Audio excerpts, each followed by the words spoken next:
হযরত ইয়াকুব আলাইহিস সালামের এই 12 জন সন্তানের যেই বংশধর পরবর্তীতে সামনের দিকে আগাইছে বংশধারা, এদেরকেই বলা হয় বনি ইসরাইল।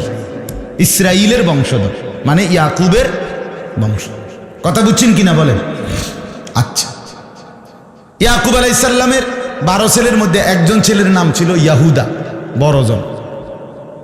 এবড়ার পরামর্শেই ইউসুফ আলাইহিস সালামকে পানি কূপে ফেলাইছিল। বাকি ভাইরা বলছিল মেরে ফেলতে, উনি বলছে না, কূপে হেলাই দাও, সেখান থেকে কোনো কাফেলা নিয়ে যাবে, আমরা ঝামেলা শেষ, বাপের চোখের আড়াল হইলেই তো সারল। যাই হোক, পরবর্তীতে যখন বংশধারা বাড়ছে ইয়াকুব নবীর ছেলেদের মাধ্যমে, এই ইয়াহুদা যেই ছেলেটা, তার বংশ হইছে সবচেয়ে বড়। ওই বাকি ভাইদের বংশ কমতে কমতে একটা সময় ওই বড় ভাই ইয়াহুদা তার বংশের লগে সবাই মিশে গেছে। ফলে পুরা বনি ইসরাইল তাগো নাম হয়ে গেছে ইয়াহুদা। এখন যারা বনি ইসরাইল তারাই ইয়াহুদি। কথা বুঝছেন কিনা? আপনি একদম আরো সহজ বাংলায় বুঝেন।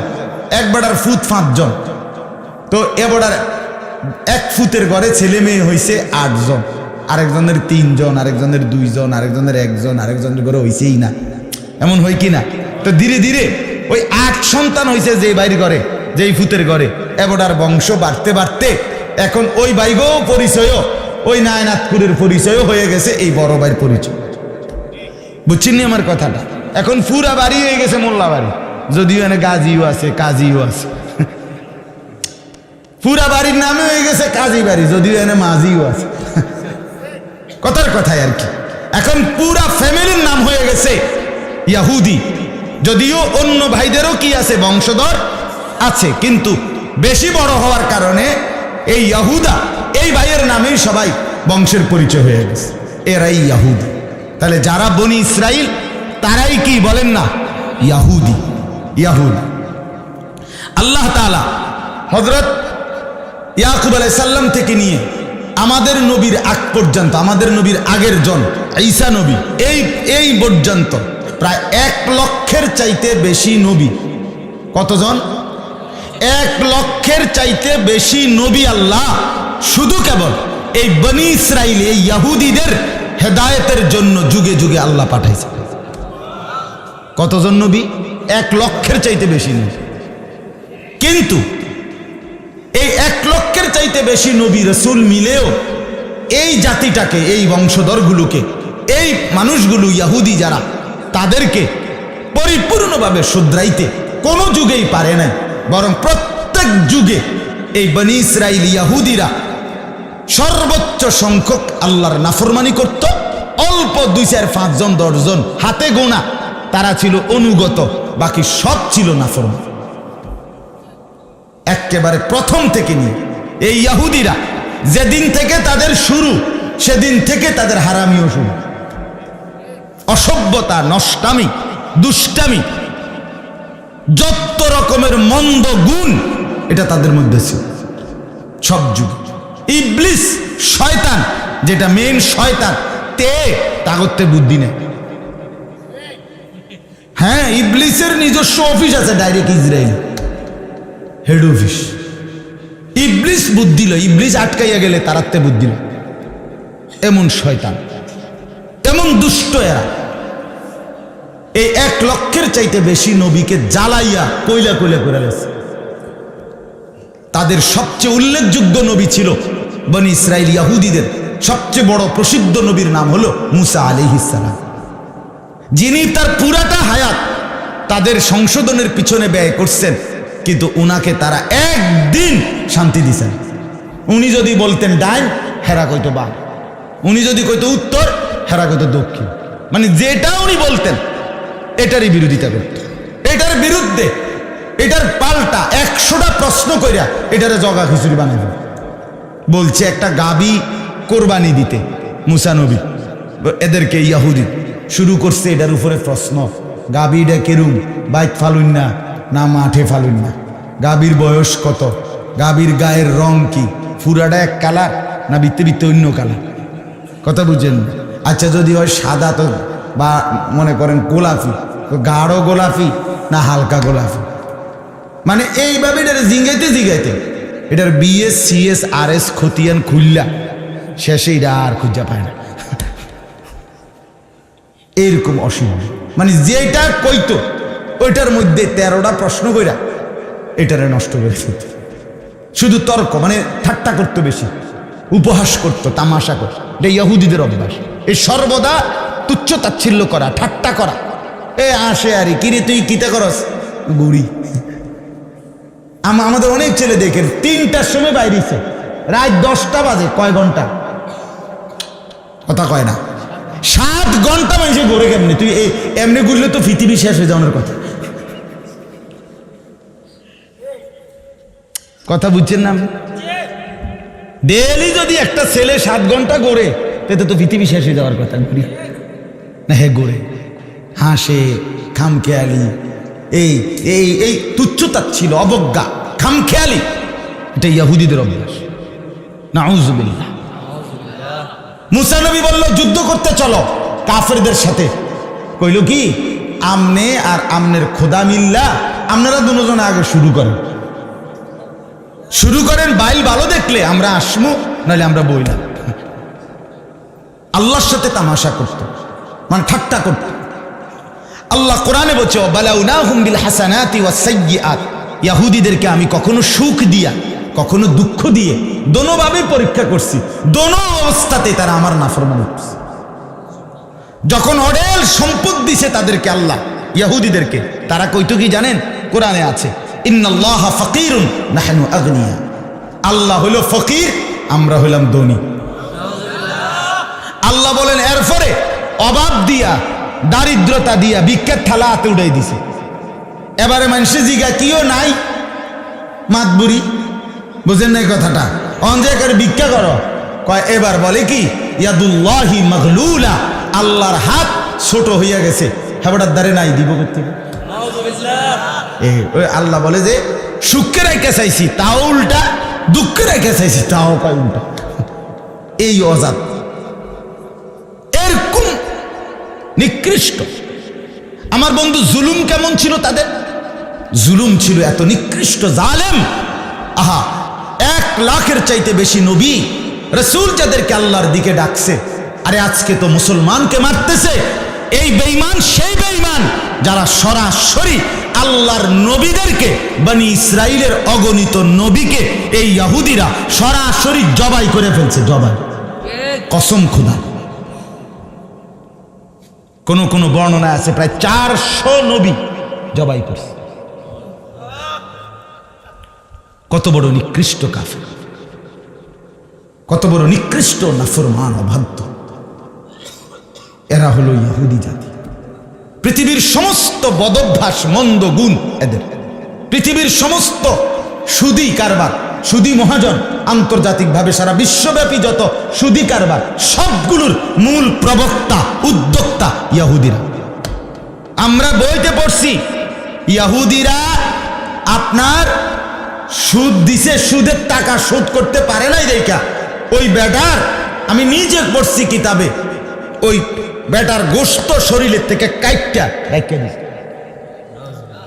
সুদের টাকা দিতে পারলো না। উঠাও ভাই, খারাইয়া উঠাও, এই অপদার্থ, খারাইয়া উঠাও, খারাই উঠা বেটা।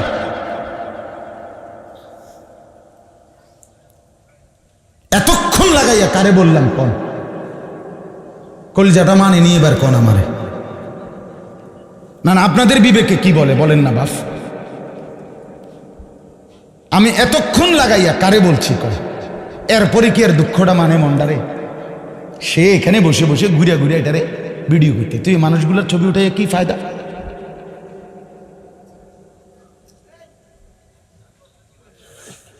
তুমি আমার চেনো না, না? আমি প্রয়োজনে একজনের কাছে কথা বলবো, তারপরও আমি আপোষ করতে রাজি না। গাফেল খামখেয়ালিকে বলতে রাজি না বাপ। প্রতিটা শব্দ বলার পিছনে আপনার যেমন বসে থাকাটা গরমে কষ্ট হইতেছে, আমরাও বলতে কষ্ট হইতেছে, ঠিক কিনা বলেন না কেন? এই সময়ের যদি কোনো বেনিফিট না আসে এই মেহনতের, তাহলে কি লাভ? এনে কি বক্তা ইন্টারভিউ লন যা যে 3 দিনে মোট 12 জন হুজুর ওয়াজ করছে, এবার আমরা মিললে বইয়া চাই কার কাছে কোন হুজুর ভাল লাগছে, তো একজনে কইছে যে দ্বিতীয় দিন দিয়ে আসরের পরে টানছে হুজুরগা, এবার টান্ডা বালা ফুটছে। প্রথম দিন যে আসার পরে একজনে খুব শিখ কাটছে, এবার শিক্ষারটা ভাল লাগছে। এটা নিয়ে ওয়াজ কথা বলেন না কেন? এই আপনার ঘরে এনে বসাইছে 3 দিনে আপনারা হুজুরদের ইন্টারভিউ লন নাকি? বলেন ভাইয়া, কার সুর ভালো, কার টান ভালো, কার হুঙ্কার ভালো, কার চিৎকার ভালো, এতে ফায়দা কি? ফায়দা কি? মনে করেন যার সুর আছে, আপনি হঠাৎ সুরটা অর্ধেক লন 200 টাকা দিয়া। কথা বলেন না কেন? আপনি পারবেন কিছু? এটা যার চেহারা সুন্দর, তো আপনার কালো চেহারাটা আপনার লোক একটা ডলা দেন। কথা বলেন। ঠিক আছে বাপ, আল্লাহ তোমারও মাফ করে দেন।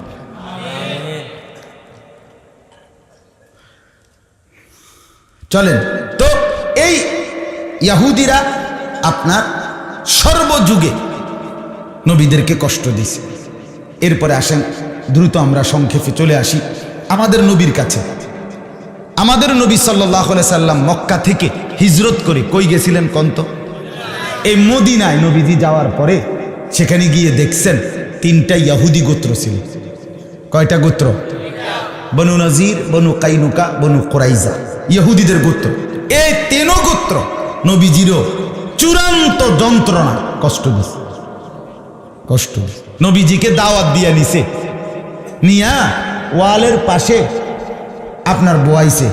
এখানে টার্গেট উপরে একটা লোক ঠিক রাখছে পাথর নিয়া, মোহাম্মদকে আমরা নিয়ে বসামু ছাড়ি দিয়া, তুই উপরের থেকে পাথর ছেড়ে মোহাম্মদকে হত্যা করবি। এই বেঈমানি, এই ইহুদি। জিবরাইল আয়েশা বলছি, আর রাসূলুল্লাহ আপনি সরেন, এখানে বসবেন। এইভাবে মুসলমান মা মানে মুসলিম একজন নারী, পর্দানশীল নারী, ইহুদিদের কোনো বাজারে কোনো একটা কারণে খরচের জন্য গেছে। এরা করছে কি, এই মুসলিম মার বোরকার পিছন দিয়া এক শয়তানে ইহুদি তে রশি দিয়া কাপড়ের মধ্যে, মানে বোরকার পিছনের অংশে কাপড় সহ বান দিয়া দিছে, রশি দিয়া পিছনে টান দিয়া ধরে রাখছে। যখনই ওই মা ঘুইরা রওনা দিছে যাইব গা, এই কাপড় টান দিছে, তো মায়ের কাপড় উড়ে গেছে। এরকম নিকৃষ্ট, মানে সর্বযুগে কইলাম না কষ্ট দিচ্ছে। আল্লাহ নবী সাল্লাল্লাহু আলাইহি সাল্লাম 3 বারে যুদ্ধ করে এদেরকে তাড়ায় দিছে, একবারে মদিনার থেকে বের করে দিছে। গিয়া আশ্রয় নিছে খায়বার, আরবেরই একটা জায়গা। 7ম হিজরিতে নবীজি আবার যুদ্ধ করছে তাদের বিরুদ্ধে। সেখানে গিয়া সেখান থেকেও তাদেরকে পরাজিত করে তাদের পুরুষ যোদ্ধা হত্যা করছে, বাকিগুলারে আবার সিট্টা বিট্টা খায়বার থেকে ছন্ন ছাড়া হয়ে গেছে। নবীজি মৃত্যুর পূর্বে একটা ভবিষ্যৎবাণী করে গেছিলেন, বলে গেছিলেন একটা কথা, আখরিজুল ইয়াহুদা মিন জাজিরাতিল আরব, আরবের সীমানা থেকে ইহুদিদেরকে বের করে দাও। হযরত ওমর যখন 2য় খলিফা হইছেন, ইসলামের 2য় খলিফার নাম কি? ওমর। এই ওমর বৈশাই কিছুদিনের মধ্যে ওমর এই আইন কার্যকর করছে যে আমার রাসূল বলছে ইহুদি একটা বেঈমানও আরবের সীমানা, মুসলমানদের সীমানায় থাকতে পারবে না, বাইরে সব বাইরে। এই সবগুলোরে বাহির করছে, একটাকেও থাকতে দেয়।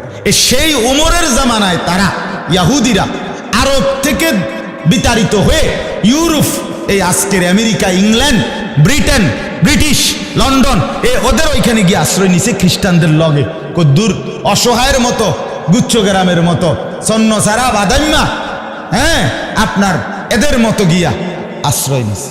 দীর্ঘদিন আর আসতে পারে নাই। 1909 খ্রিস্টাব্দে মুসলমানদের খেলাফত, উসমানী খেলাফত যখন পতন হইতে শুরু করছে সারা পৃথিবীতে, প্রথম বিশ্বযুদ্ধের আগে পরে পরপরই মুসলমানদের হাত থেকে সারা বিশ্বময় যেখানে খেলাফত ছিল, শেষ খেলাফত উসমানী খেলাফত, সেটা ছুটে গেছে মুসলমানদের। এরপরে আরব দেশের ছোট ছোট দেশ নতুন করে তৈরি হয়েছে। এই নতুন দেশ এগুলো ছোট্ট ছোট্ট, সিরিয়া, লেবানন, জর্ডান, মিশর, ফিলিস্তিন, হ্যাঁ ইয়ামান, এই সৌদি আরব, এরকম ছোট বড় দেশ তৈরি হওয়াতে ধীরে ধীরে তো তখন এই কথাটা খুব খেয়াল করেন, 1909 খ্রিস্টাব্দের পরে ওই ইউরোপ থেকে ইহুদিরা আপনার মুসলিম সেকুলার শাসক, নতুন যারা ছোট ছোট অঞ্চলের শাসক হয়েছে মুসলমানদের, তারা ছিল সেকুলার মতবাদ অর্থাৎ ধর্ম নিরপেক্ষ মতবাদের অনুসারী। তখন সেকুলারিজম নতুন পৃথিবীতে ইউরোপ থেকে আমদানি হয়েছে। তারা এই ইহুদিরা আইসা বলছে মুসলিম শাসকদের কাছে যে আমরা আপনাদের এই বাইতুল মুকাদ্দাসের পাশে জেরুজালেমের লগে হাজার শত শত একর জায়গা, অনেক জায়গা এমনি পড়ে রয়েছে খালি বেহুদা, আমগরে কদ্দুর জায়গা যদি হয় এমনি দেন, নইলে ভিক্ষা দেন, নাই তো টাকা দিয়ে দেন, আমরা মূল্য দেব। কদ্দুর জায়গা আমরা কোনো রকম, আমরা ভিটামাটি নাই, আমরা কদ্দুর থাকতে দেন। ওই ইউরোপ থেকেও তারা চূড়ান্ত মাইর খাইছে, কথা বুঝছেন না? বিশেষ করে আপনারা জানেন অ্যাডলফ হিটলার জার্মানির, সে 60 লক্ষ ইহুদি, নিজে কিন্তু সে মুসলমান না, সে খ্রিস্টান, কিন্তু সে হত্যা করছে। কত লক্ষ ইহুদি? তারে জিগাইছিল, আমি নিজে পড়ছি, এই হিটলারকে জিজ্ঞাসা করছিল আপনি 60 লাখ ইহুদি কেন হত্যা করলেন? সে দারুণ কথা কইছে, আপনি অবাক হয়ে যাবেন তার উত্তর শুনে। হে কয় কি, আরো 10 লাখ হত্যা করি নাই, আর আছে রাইখা দিছি। এই 10 লাখ আমি যেগুলো মারি নাই রাইখা দিছি, এরাই উত্তর দিবে তোমাদেরকে 60 লাখ কি লেগে মারছে। বুঝেন না এমনি কথাটা? মানে এই 10 লাখের যন্ত্রণা তখন তোমরাই মনে করবা হিটলার মাইরা তো লাইছিলাই, এ কোনা খান কি লেগে রাখলা, ক্ষেতটা তো তুমি সাফ করছিলা, কোনাটা কিত্তা রাখিয়া দিলা আমরা লেগে, এই ডাকাত কি লেগে থুইয়া রাখলা। বুঝছেন? এই জন্য সে বলছিল পরে 10 লাখই আপনাদেরকে বুঝাই দিবে, উত্তর দিবে আমি আগের টিকি লেগে মারছি। এরকম মানে মুসলমানদেরকেও যন্ত্রণা দিছে, খ্রিস্টানদেরকেও যন্ত্রণা, কাউরে শান্তি দেয় না, সোজা কথা, কাউরে। তারা নিজেরা ছাড়া আত্মকেন্দ্রিক, বাকি কারো প্রতি তাদের আন্তরিকতা নেই, কারো প্রতি। এই আজকের আমেরিকা সবার আগাইয়া লাফাইয়া সহযোগিতার জন্য আসছে, একবারে এখান থেকে হামলা হতে না হতেই ওইখান থেকে রণতরী, এরপরে মার্কিন প্রেসিডেন্ট, মার্কিন পররাষ্ট্রমন্ত্রী, এরা সব আসছে ইসরায়েলের ইহুদিদেরকে সাহায্য করবে। খোদার কসম, সুযোগ পাইলে এই ইহুদি এদেরকেও ছাড়বে না, কোনো সন্দেহ না, কোনো সন্দেহ। বাকি আমেরিকা বুঝে নাই, খ্রিস্টান বিশ্ব বুঝে নাই যে প্রতিপক্ষ মুসলমান। এরা ভুলে গেছে মাত্র 3 বছর হয় নাই, এখনো 2-3 বছর হয় নাই। আমেরিকা তুমি আইসা ইসরায়েলকে সাহায্য কইরা তুমি ঠেকাইবা, ইসরায়েলকে জিতাইয়া দিবা। তুমি যে কি বেড়ই, তোমরা জিতুন না, তোমরা পারলে তো তোমরাই আফগানিস্তানের সাথে পারতা, তো তোমরা এখান থেকে ভাগ্যা গেলা কেন? কথা বলেন না কেন? তোমরা ভাগ্যা গেলে কেন? অতএব তোমরা ভেগে গেলে কেন? আফগানের মুসলমান থেকে ভেগে গেলে কেন? বুঝাই গেল পারতো না, পারবে না, কোনো সন্দেহ নাই, কোনো সন্দেহ। তো আমি আপনাদেরকে বলছি 1909 খ্রিস্টাব্দ থেকে 1947 পর্যন্ত প্রায় 38-37 বছর, 40 বছরের কাছাকাছি তারা কৌশল করে, সুকৌশলে, ষড়যন্ত্র করে শুধু জমি কিনছে আর নিজেদের লোক আইনা রাখতে দিছে। 1948 সালে আপনার ব্রিটিশ, এই মুসলমানদের খেলাফত শেষ হওয়ার পরে ব্রিটিশের অধীনে ছিল ফিলিস্তিন। ব্রিটিশ 1948 সালে নিজেদের শাসন ক্ষমতা উঠায় নিছে ফিলিস্তিন থেকে। তখন এই উঠাইবার সাথে সাথে ওই দিন রাতে 1948 সালের 14ই মে ডেভিড বেন গুরিয়ন, একজন ইহুদি নেতা, সে রাতে রাতে ঘোষণা দিছে যে আমরা এই পর্যন্ত যে দূর জায়গা কিনছি এগুলো সব মিলাইয়া এটা আমাদের দেশ, এটা আমাদের ইহুদিদের হোলি ল্যান্ড, পবিত্র ভূমি, এটা আমাদের পবিত্র। এটার নাম কি? এটার নাম ইসরায়েল। ও ইসরায়েল কার নাম? ইসরায়েল কার নাম বলেন না? ইয়াকুব আলাইহিস সালাম। আর তারা তো ইয়াকুবের বংশধর, এই জন্য নামই দিছে ইসরায়েল। এটা ইসরায়েল, ইসরায়েল যেটা এটা ইসরায়েল। কথাটা বুঝছেন কিনা বলে? এই 1947 সালে মুসলমান ঘুম ভাঙছে। হায় হায়, বলো কি? কথা নাই, বার্তা নাই, আন্দোলন নাই, সংগ্রাম নাই, মিছিল নাই, মিটিং নাই, পোস্টার নাই, হ্যান্ডবিল নাই। তোমরা দি কও এটা তোমরা এলাকা, তোমরা দেশ, তোমরা এমনি না থাকতে দিলাম। কথা বলেন না কেন? গুচ্ছ গ্রামে থাকতে দিছি কথার কথা, তারা যদি কয়টা আমগো দেশ, এটা বুঝি কত হইল? কথা বুঝছেন নি আপনি? এইখানে সেই 1948 সাল থেকে আজকের 2023 পর্যন্ত দীর্ঘ 75 বছরে এক টানা এরা জুলুম করছে। কিন্তু মুসলমান, ফিলিস্তিন এবং তার পাশাপাশি মুসলিমরা, তারা আজও তাদের দাবি একটাই, তো খুন, রক্ত, শাহাদাত, কলিজার তাজা খুন দিয়েও মুসলমানদের দাবি ফিলিস্তিনের পুরা জমিন এটা মুসলমানের জমিন, 1 ইঞ্চি জমিন আমরা বেঈমান ইহুদিদের হাতে তুলে দেব না। এই যুদ্ধ চলছে, সেই যুদ্ধেরই ধারাবাহিকতা আজকে 75 বছর।